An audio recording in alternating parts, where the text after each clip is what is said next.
Assalamualaikum warahmatullahi wabarakatuh. Inilah kejadian semalam, angin kencang sehingga air laut maju ke darat dan rumah-rumah warga yang ada di sini semua jadi bencana. Inilah kejadian semalam.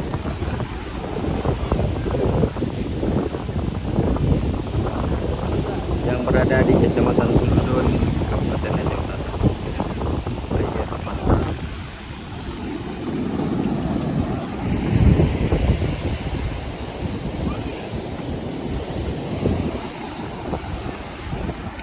John, di Bangka. Tentunya kejadian yang enam, angin badai sehingga ilaut kena rumah-rumah urang sehingga rumah-urang mantu rusak.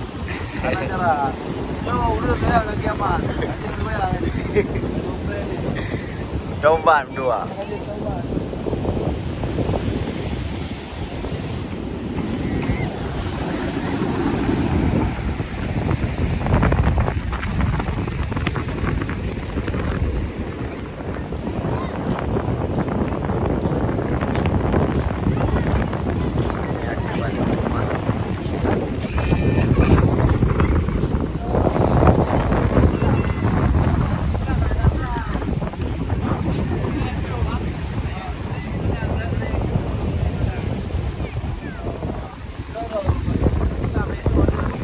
Nhà WC bươn bang.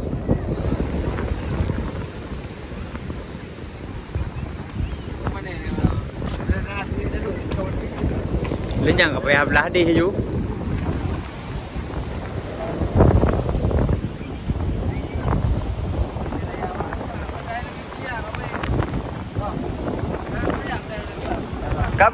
Kabe pandai ya.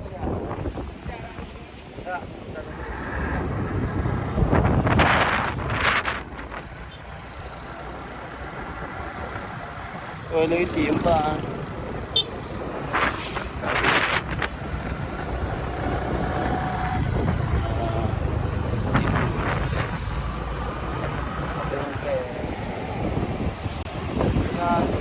Pantai Hello Kitty yang ada di Lombok sehingga warga-warga di sini mengutip sampah dan semua warga-warga di sini menjadi kerugian yang sangat besar.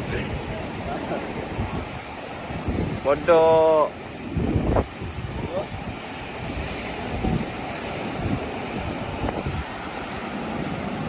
Boleh bro leh.